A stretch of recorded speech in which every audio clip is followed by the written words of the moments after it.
Udumo kuNkulunkulu oluphezulu nokuthula emhlabeni kubantu abathokozelwa nguye. Baba uNsibanda uyakubingelela. Ngidlalifa izulu ngithi uJesu Kristu inkosi. Siyambonga uNkulunkulu ukuthi siphinde sithole ithuba lokuhlangana. Ngiyacela ukuthi ningixolele ukuba inkonzo ifike late namhlanje. Kukhona okwenziwayo la ekhaya okusetshenzwayo okudale ukuthi umuntu angakwazi ukuthi enze inkonzo ngesikhathi esijwayelekile. Ngiyacela ningixolele kakhulu. Kangangokuba nje lapho ngigcina sengibona ukuthi hayi lento ayipheli la ngisebenzela khona njengamanje angikwazi ukwenza ivideo ka-YouTube. Kusho ukuthi sengocela-ke ubaba uJali eGauteng angifakele ku-YouTube ngendlela yakhe uyokwazi-ke yena. Angixolise kakhulu kwaba kwa-YouTube. Ngiyacela ningixolele angikwazi ukwenza isithombe esilive. Kukhona okwenzekayo lapha ekhaya okusetshenzwayo. Ngiyacela ukuthi ningixolele kakhulu.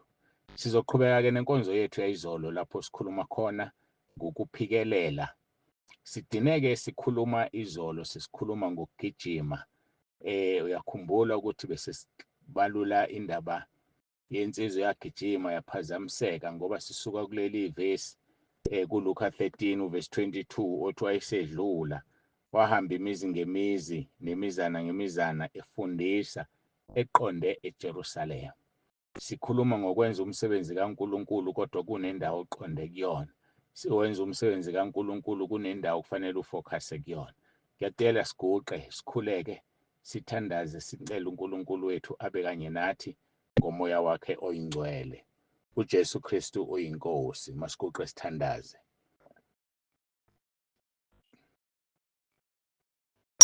Baba wethu osezulwini, Baba wenkosi yethu uJesu Kristu, siyazithoba phambi kobuso bakho sibonga uthando osenzela lona. Imihla ngemihla silala ngothando lwakho sivuka ngalo. Umusa wakho mningi silala ngawo sivuka ngawo. Besingaba yini ngaphandle kwefavor evela kuwena?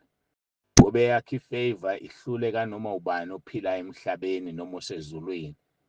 Ngoba kukho ngasehlukanisa nothando lwakho. Ngisho ingelosi uqobo noma ukusezulwini phezulu noma okusemhlabeni phansi noma okungaphansi komhlaba. Akukho ngasehlukanisa nothando lwakho. Ngiyakubonga-ke uNkulunkulu wethu nomusa, ngiyakudumisa. Ngiyacela ukuthi ube kanye nathi kule nkonzo uzambule ukhulume. Sinika wena udumo sithi uJesu Kristu uyinkosi. Amen. Ngiyambonga uNkulunkulu kakhulu, ngiyamdumisa abangcwele, akekho ufana naye. Sizoqhubeka-ke sikhulume ngakho ukuphikelela. Kodwa sigqile ekuthenini mawuphikelela ugade izinto ezizokuphazamisa ekuphikeleleni. Ziyenzeke ezinye zazo zibukeke ziyintando kaNkulunkulu kanti zizokuphazamisa. Zidinga umuntu ogxilile ekukholweni. Zidinga umuntu ovuthayo kwelikamoya. Zidinga umuntu ongafile emoyeni ongekho sivivi kodwa oshisayo. Ngoba uma usivivi noma ungashisi uzocabanga ukuthi usenza izinto zikaNkulunkulu kanti usuphumile endleleni. Sizofunda uLuka 13. Sifunde yena uvesi 22. Sibone ukuthi sigcina kuphi. Wayesedlula wahamba imizi ngemizi nemizana ngemizana efundisa eqonde eJerusalema. Umuntu othile wayesethi kuye, "Nkosi, bayingcosana abasindiswayo." Wathi kubo, "Phikelelani ukungena ngomnyango omncinyana. Ngokuba ngithi kini abaningi bayokufuna ukungena bahluleke. Nxa umninindlu esukumile wavala eminyango, niqale ukuma ngaphandle ningqongqothe eminyango nithi, 'Nkosi, sivulele.' Uyakuphendula athi, 'Anginazi lapho nivela khona.' Lapho-ke niyaqala ukuthi sasidla siphuza phambi kwakho. Wawufundisa emgwaqeni yangakithi athi-ke, ngithi kini anginazi lapho nivela khona. Sukani kimi nina nonke basebenzi bokungalungi." Lapho kuyakuba khona ukukhala nokugedla amazinyo. Nxa senibona u-Abrahama noJakobe uxolo nxa senibona u-Abraham no-Isaka noJakobe nabaprofethi bonke embusweni kaNkulunkulu, kepha nina nikhishelwe ngaphandle. Bayakufika bevela empumalanga nasentshonalanga, nasenyakatho naseningizimu, bahlale ekudleni embusweni kaNkulunkulu. Bhekani, bakhona bokugcina abayokuba ngabokuqala, bakhona bokuqala abayokuba ngabokugcina. uNkulunkulu makabusise ukufundwa kwezwi lakhe. Sizobuyela-ke kuverse 22. Wayesedlula wahamba imizi ngemizi nemizana ngemizana efundisa eqonde eJerusalema. Verse 24. Phikelelani ukungena ngomnyango omncinyane, ngokuba ngithi kini baningi bayakufuna ukungena bahluleke. Sidineka izolo sikhuluma ngensizwa yagijima yashiya bonke abanye incintisela ukuganiselwa ngendodakazi yenkosi. Kodwa kuthe isibashiyile igijima yabona okucwebezelayo lapha kude eceleni okungekho maqondana nebanga eligijinywayo noma nomzila ogijinywa kuwona. Yathezuka yabheka khona, yafika yabona isicathulo segolide. Yathi hayi ngibashiyile ngisiphathe, ngizofike nginikeze lo engizoshada naye indodakazi yenkosi. Kanti vele leyo nto ibekwiwe ukuze umuntu ozothatheka angakwazi ukuphumelela. Ngifisa-ke sibuke izinto ezidala ukuthi ukugijima kwethu kube ingqinamba, ezidala ukuthi ukuphikelela kwethu kungamukeleki. Sizobheka abaseKorinte bokuqala uchapter 9 uverse 24, isigijimi senkolo. Lapho sifunda izinto ezenza ukuphikelela kwethu kube yize, ezenza ukuzidela kwethu kube yize. Uthi mayibhala umpostoli Paul ehola umoya kaNkulunkulu. Verse 24, 1 Corinthians chapter 9. Anazi yini ukuthi abagijima ngokuncintisana bagijima bonke, kepha munye wamukela umklomelo? Gijimani kanjalo ukuze niwuthole. Le nsizwa yagijima bengikhuluma ngayo izolo, sengithe uyithinta namhlanje. Yagijima iqalaza, yagijima ibona ukuthi sibashiyile abanye. Yaba nokuzethemba kanti asigijimi sizethembe la. Uthi umpostoli Paul kwabasePhilippi chapter 4 verse 13 ehola umoya kaNkulunkulu, nginamandla okwenza konke ngayo ngiqinisayo. Ukwenza izinto bese uzincoma kuyakuphazamisa ekuphikeleleni. Ukwenza izinto bese uyazibonga uma ungazibongi ngesiphambano seNkosi yethu uJesu Kristu kwenza uphazamiseke ekuphikeleleni. Abazibongayo benganiki uNkulunkulu udumo bayaphazamiseka. Ngithe namhlanje sibuka izinto ezenza siphazamiseke ekuphikeleleni. Uma uphikelela, buka phambili, buka emgomeni, jonga emgomeni, ungabuki ezinye izinto. Athi umpostoli Paul mayibhala ehola umoya kaNkulunkulu, akekho sempini olibala iminako yalelizwe azakholeke kulo yabuthwe nguye. Awubazalwane, iminako yezwe iyasiphazamisa ekuphikeleleni kwethu. Ukuthi sizodlani sizophuzani kuyasiphazamisa ekuphikeleleni kwethu. Athi uJesu kuMathewu chapter 6 usuka lapha ko-30 wehla, athi nabezwe bafuna ukwazi ukuthi kuzokwenzakalani namhlanje. Athi funani umbuso kaNkulunkulu nokulunga kwakhe, khona konke okunye kuyonezelwa kini. Ningakhathazeki ngengomuso ngoba ingomuso linokwalo. Ukuzikhathaza ukuthi uzodlani kusasa kuyakuphazamisa ekugijimeni kwakho, kuyakuphazamisa ekuphikeleleni kwakho. Ukunaka ukuthi obani ohamba nabo, obani abakuvumelayo, obani abangakuvumeli, kuyakuphazamisa. Wena okwakho shiyele enkosini. Athi uMathewu chapter 11 verse 28 kuya ku-30. Athi nina nonke enikhatheleyo nenisindwayo wozani kimi ngizoniphumuza. Athi umthwalo wami ulula nejoka lami lilula linzima. Athi fundani kimi ngoba mina ngimnene ngenhliziyo. athi wozani kimi umphefumulweni uzofumana impumuzo. Kuyasiza ukuphonsa konke kuyena. Athi uPetro oqala chapter 5 verse 7, niphonse izinkathazo zenu kuye ngoba uyanikhathalela. Ake ungakhathali ngalutho. Ungakhathazi ukuthi izingane zizodlana. Wena uwe ngedolo ukhulume nomnikazi wakho umtshele ngenkinga obhekene nayo. Uzongena nawe enkingeni akuxazululele yona. Ngeke ayisuse kodwa uzongena nawe enkingeni. Sikhonza uNkulunkulu onjalo, ozibonakalisa amandla akhe, ozibonakalisa ubukhulu bakhe. Ongena nawe enkingeni afike asusa amandla enkinga. Ukuba amandla enkinga angakwengami. Wangena nabo abafana esithandweni somlilo waqeda amandla omlilo. Bahamba kuwo umlilo, amehlo abo awaqhumanga iqhunyiso omlilo. Bahamba kuwumlilo, amashetha abo awanikwanga enuka iphunga lomlilo. Bahamba kuwumlilo, akushanga nonwele lwabo bekuwumlilo ngoba basebehamba nendodana kaNkulunkulu, uJesu Kristu waseNazaretha. Uthi owami umbuzo uhamba nobani? Ungena nobani enkingeni? Ubani okululekayo uma ususenkingeni? Athi amaHubo okuqala uverse 1. Ubusisiwe ongahambi ngeziluleko zababi. Mina ngithi uhamba ngezikabani iziluleko na? Ubani okululekayo?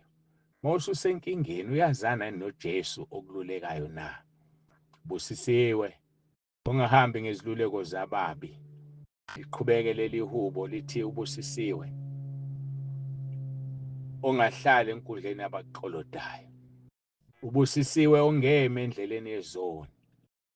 Awumi wena endleleni yezoni. Awuhlali enkundleni yabaxolodayo. Injani igroup obhilonga kuyona? Mina ngishole ka WhatsApp. Injani uFacebook? Yini enye oyibonayo ungafanele uyibone? Awukho nje enkundleni yabaxolodayo. Siyazibuka nenkonzo ku-YouTube. Kodwa yini oqala uyibuke ungakafika enkonzweni? Uthi ufika enkonzweni usuyabanda usuke esinye isimo. Usubuka into ongafanele uyibone. Mhlawumbe udina ungasayanga enkonzweni. Kushintsha isimo somzimba. Kuvuka imizwa. Usubona ividiyo bengafanele uyibuke ngoba usenkundleni yabaxolodayo. Ingakho kukuhle ukuthi usubscribe. Ukuthi mayingena inkonzo ivela phezulu vele cindezele le yanto ephezulu bese ushona enkonzweni. Ungadluli kwezinye izinto. Ubusisiwe ongahambi ngeziluleko zababi. Ubusisiwe ongemi enkundleni yabaxolodayo. Ubusisiwe umuntu ongenzi lokhu uNkulunkulu angakufuni. Yini wena oyenzayo? Uhamba kanjani endleleni yakho? Inkosi uJesu uyayijabulisa na? uJesu Kristu uyinkosi okufanele sibheke kuyona masigijima. Futhi-ke yanazi yini ukuthi bagijima ngokuncintisana? Bagijima bonke kepha munye wamukela umklomelo na? Gijimani kanjalo ukuze niwuthole. Verse 25 kwaseKorinte bokuqala chapter 9. Bonke abancintisanayo bazithiba ezintweni zonke. Labo benza ukuze bathole umqhele ophelayo, kepha thina ukuze sithole ongapheliyo. Umuntu ongakwazi ukuzithiba akakwazi uhamba ngendlela efanele. Umuntu ongakwazi ukuzithiba, umuntu ohamba ebuka ngamehlo enyama izinto ezimlimazayo ekukholweni kwakhe, kufuneka umuntu ozithibayo. Umuntu ohambe elalela ezwa izinto ongafanele azizwe ngoba esenkundleni yabaxolodayo kuyaphazamiseka ukuphikelela kwakhe. Kufuneka umzalwane ozithibayo, umzalwane ozikhuzayo, umzalwane ogitshelwe, umzalwane ubuso umoya ongcwele. Ngoba umoya kaNkulunkulu ongcwele unguNkulunkulu uqobo lwakhe. Umoya kaNkulunkulu ongcwele unguJesu Kristu uqobo lwakhe. Kufanele ubuso uyena, ungahambi ngokwenyama kodwa uhambe ngokomoya. Ngoba lezi zinto zikhanuka okuphambeneyo. Uhamba ngokwenyama, inyama ikhanuka okwenyama, nomoya ukhanuka okamoya. Lezi zinto ziphambene. Ifa maqondana nenyama, ifa maqondana nesono. Lezi zinto zizosivimba ukuphikelela kwakho. Lezi zinto zizophazamisa ukuphikelela kwakho. Bonke abancintisanayo bazithibe ezintweni zonke, labo benza ukuze bathole umqhele ophelayo, kepha thina ukuze sithole ongapheliyo. Verse 26, ngakho-ke mina ngiyagijima kuye kungathi angiqondi, ngiyagadla kuye kungathi ngishaya umoya. Kufuneka isosha elilwayo ngaso sonke isikhathi, isosha elisempini. Athi uJobe, umuntu ozelwe ngowesifazane akasempini yini na? Sisempini bafowethu, ungakukhohlwa lokho. Usempini ulele, usempini uphila. Sinikezwe igama elithi uJesu Kristu inkosi. Ngaleli gama siyanqoba, ngaleli gama imimoya iyaguqa, ngaleli gama ngisho esihogweni bayaguqa, ngaleli gama linamandla. uJesu Kristu inkosi, uJesu Kristu inkosi, uJesu Kristu inkosi. Ngesikhathi ulibiza yonke inkazimulo iya kuNkulunkulu Baba omdala wey'nsuku, uJehova Sebawothi, kodwa ubuye uthe wena uJesu Kristu inkosi. Leli gama lingaphezulu wonke amagama, leli gama liyifa kunelezi ngelosi, lisho njalo izwi likaNkulunkulu. Leli gama alikho elifana nalo kuwo wonke amagama abizwayo kuleli, naye obizwa kwelizayo, uJesu Kristu inkosi. Sinqoba ngalo, sivimba izinto ezisiphazamisayo ekuphikeleleni kwethu, sithi uJesu Kristu inkosi. Sikwenza lokhu ukuba sithole umqhele ongabuniyo, ukuba sithole umqhele ongapheliyo, ukuba singene ngomnyango omncinyana, ukuba ukuphikelela kwethu kube impumelelo. Kunjani ukuphikelela kwakho? Athi umpostoli Paul verse 27, ngiyawutuba umzimba wami, ngiwenza isigqila ukuba mina ngishumayeza abanye ngingaliwa mina uqobo. Utuba umzimba ungenza intando yawo. Enye indlela yokutuba umzimba ukuba uyenza isigqila, ukuyeka ukudla. Uphelelwa amandla umzimba, uphelelwa imfuno zawo umzimba ngoba udlile. Uhlezi noNkulunkulu uyakhuleka, uhlezi noNkulunkulu ufunda izwi. Mntakababa, utuba umzimba wakho ukuba ungenzi okuthandayo, utuba umzimba wakho ukuba ungafuni iminako yalelizwe, kodwa unako kwaphezulu, lapho inkosi yethu uJesu Kristu ikhona ihlezi ngakwesokunene somkhulu sonamandla uNkulunkulu wethu. Ngoba uma safa noKristu, ukuphila kwethu kufihliwe noKristu kuNkulunkulu. Uma safa naye, sovuka naye futhi. Ukuphila kwethu kufihliwe. Kufihliwe nokwakho ukuphila. Yini uphile ngokungathi usalandela iminako yezwe? Yini ukwenza kwakho engathi usanaka izinto zezwe? Ukuphila kwethu uma kufihlwe kanye noKristu. uNkulunkulu akubusise. Sisemncintiswaneni, siyagijima, kodwa sigijime ngokungathi asiqondi. Siyagadla, kodwa sigadle ngokungathi sigadla umoya. Kodwa siyaphikelela ukungena ngomnyango omncinyana, ngokuba abaningi bayofuna ukungena kodwa bahluleke. Lapho umninindlu esesukumile, wavala eminyango, noqala nikhale, niyoqala ukuma ngaphandle, niyoqala ukungqongqotha eminyango nithi inkosi isivulele. Uphendula athi anginazi lapho nivela khona. Lithi izwi lenkosi lapho-ke niyoqala ukuthi sasidla siphuza phambi kwakho wawufundisa emgwaqeni yangakithi. Kungezwakala kuyisitori kuyinganekwane kuyinsumansumane, kodwa ngiyakutshela ukuthi lapho esesukumile wavala eminyango uyokhala. Usulapho kukhona ukukhala nokugedla kwamazinyo, lapho impethu yakhona ingafi, lapho umlilo wakhona ungacimi, lapho ingoma yakhona ingumaye, umaye ongase kunqamuka ngoba usuhlezi lapho engunaphakade. Bungemkhetha uJesu Kristu oyinkosi yethu namhlanje na? Bungemvuma uJesu ukuthi uyinkosi, ulingisiselelesi. Samvuma wathi namhla ngizoba nawe eparadisi. Ubungemvume na? Ngiyakhuleka ngiyacela, ngithi mvume, uyinkosi yamakhosi. Konke kwavela ngaye, ngaphandle kwakhe akuvelanga lutho. Kukho konke okuvelileyo, konke kwavela ngaye. Siyambonga kuNkulunkulu wethu kakhulu ngale nkonzo. Kwangathi angakubusisa lapho khona uthatha isinqumo esifanele, uthatha isinqumo sokuzidela, uthatha isinqumo sokuthabatha isiphambano umlandela uJesu imihla ngemihla, uthatha isinqumo sokumvuma ukuthi uyinkosi, uthathe isinqumo sokuvuma izono zakho, ngoba izono zakho ziyathandela kangaka. Izono zakho yizona ezisivimbayo ekugijimeni kwethu, ngoba isono siyathandela.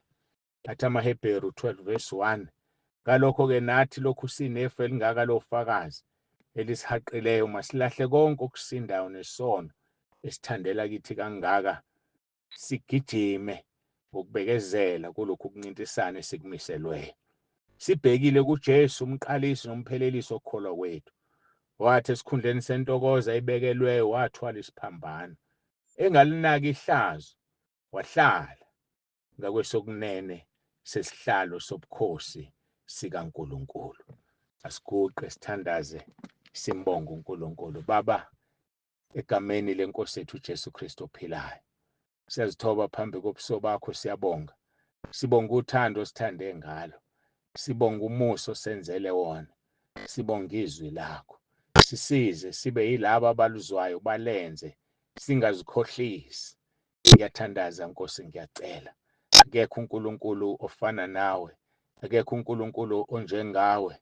Sokufanisa nobani nifane, sikulinganise nobani nilingane, akekho noyedwa. Siyabonga, siyathobeka. Busisa kube yilo naloyo olalele le nkonzo. Mbusise Nkosi, mbusise ngengcebo yakho yezulu, mbusise ngengcebo yakho eyindodana yakho uqobo lwayo. Siyabonga Nkosi Jesu, siyabonga Moya Ongcwele. Hlala phakathi kwethu usihole, hlala kithini uqobo usihole, nathi sizingcwelise ukuba singakudabukisi Moya Ongcwele, kuze kube usuku lokuhlengwa kwethu, kuze kube usuku singena ekhaya ezulwini. Siyabonga ngale nkonzo, busisa kube yilo naloyo oyilalelile. uJesu Kristu inkosi, uJesu Kristu inkosi, uJesu Kristu inkosi. Amen. Siyambonga uNkulunkulu wethu kakhulu, samdumisa bangcwele. Akekho ofana naye, akekho njengaye. Udumo lonke silinikeza yena, lumfanele lungolwakhe. Baba uNsibandu, siyavalelisa lapha emakhaya. Ngiphinde ngixolise ngokuthi inkonzo ibe late ngale ndlela. Ngiyacela ningixolele. Kunesimo esikhona lapha ekhaya esidale lokho. Sixoleleni bazalwane.